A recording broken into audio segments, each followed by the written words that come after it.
much to the chagrin of the homosexual sodomites who like to parade their sin right in front of everybody. What a heartbreaker it is to stand by and watch this stuff. I mean, look at it, parading their sin like Sodom.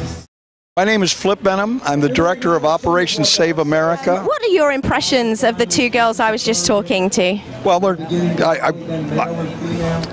I looked at them and my heart's broken for them. I mean, I have daughters, I have sons, and to see that happening and to know what it does to people, to have sat by and watched people die with AIDS and HIV, have wanted so much to help some of the folks to deliver them from the suicidal thoughts that they have because they just can't stand the sin that they're involved in, and they think it's worse than any other sin, and they feel like you can't possibly understand me because I always felt like I was born this way. I always felt this way.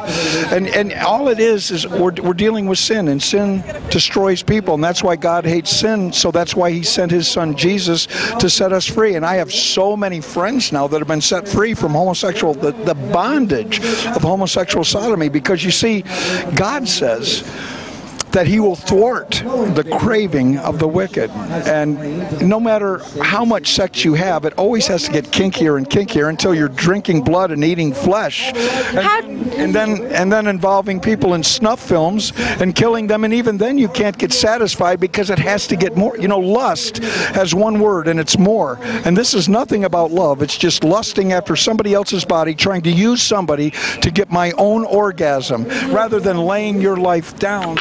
Might live. How do you know that people are not born gay? Well, it's obvious. We're all born with a sinful nature. I have a sinful nature. You have a sinful nature. So you see people that are attracted to someone of the same sex. It's a sinful nature. It's just a different manifestation. Like I have I'm tempted to lust. I'm tempted to be an adulterer. There are always these temptations out there. That doesn't mean that we should give in to them. Listen, look at me. Just look in my eyes for a second. And if you knew that I had a wife named Faye that I've been married to for 40 years, and I said, well, but I feel adulterous tonight, so I'm going to go out and just act because that's the way God made me, adulterous, and I'm going to go commit adultery. What would you tell me? First of all, I want to ask your name. I will answer the question, but I have a few questions first. Oh, no, first you answer the question or we won't go on. Just answer the question. What would you tell me? I wouldn't tell you. I'd ask you the question. I'd ask you about your love for Faye. Tell me more about the love you have for Faye. Well, I have an obligation to Faye. It's not only just a love for Faye. You know, sometimes, this wedding ring, I'm married. I've been married for 40 years. I don't always feel married. I don't even think about being married. But that doesn't mean I'm not married because I don't feel married.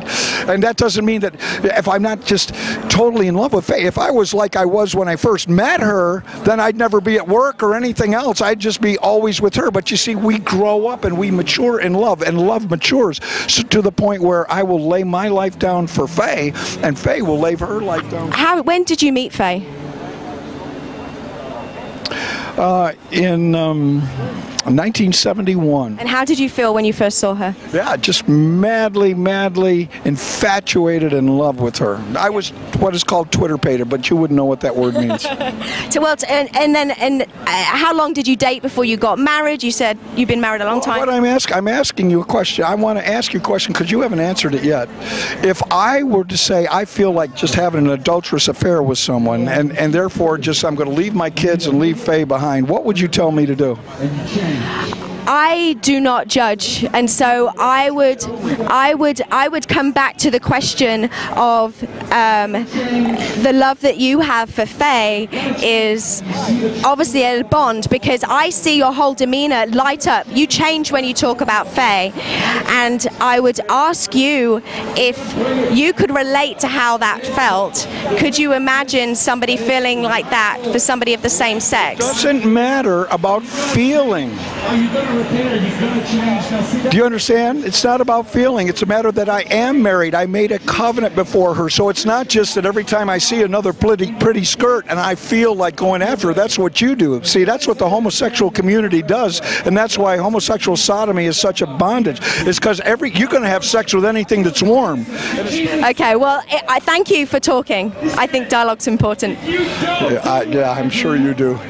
Thank you. You're not with me. You're against me.